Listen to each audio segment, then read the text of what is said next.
Where do you stand on the proposed rotary at Five Corners? Bruce, or do you want me to take it? I'm opposed to it, and I think it's a dead issue. There's not much more to say. You know, I don't want to kill this question, but this was reviewed and killed by the Board of Trustees back earlier this year. It was just a proposal that addressed a problem that didn't exist. And just... I'd like to just say something, because I think that this roundabout has kind of gotten in the way of people seeing some of the good recommendations that were in that walkability plan. One of which is to get sidewalks on Broadway where we need them, and the village board has actually already decided to work with the state and reduce at least a part of Broadway from 4 lanes to 2 lanes to allow for extra room. And this is to begin with just striping, but to allow for extra wide shoulders for people to walk and bike on the road. And we hope in the future, if there's some of that infrastructure money available from Washington, we'll be able to build sidewalks on Broadway where there are none now. And I think that this rotary issue has kind of gotten in the way of seeing some of the things that we really can be doing that are positive to make this village more walkable.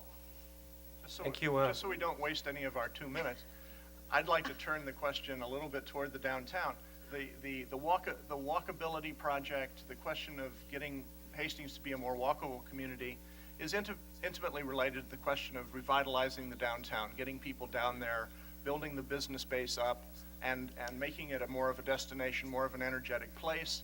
Signage is important for the walkability plan, as it is to direct people to the downtown area.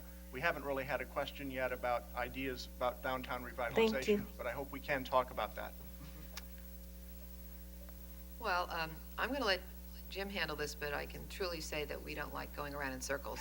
So Jim has some things he wants to say.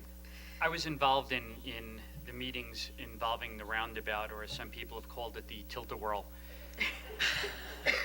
The issue that was brought up, and I believe if you go back and look at it, I brought the issue up. The problem with that roundabout was really where it was being placed. It was being placed on a sloped surface with limited sight lines. And despite the fact that this was pointed out very early in that first large meeting, it was an issue that kept coming back and coming back and coming back. And this is one of the problems that we've had in the past.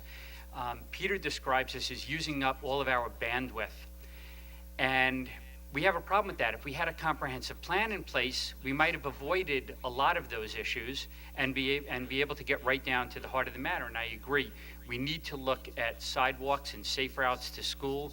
I know that we lost a grant recently. 2 other local villages got a grant to provide sidewalks.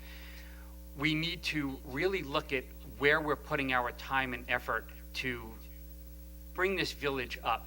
We need to find the right consultants. We need to ask the right questions so that we get the services that we need.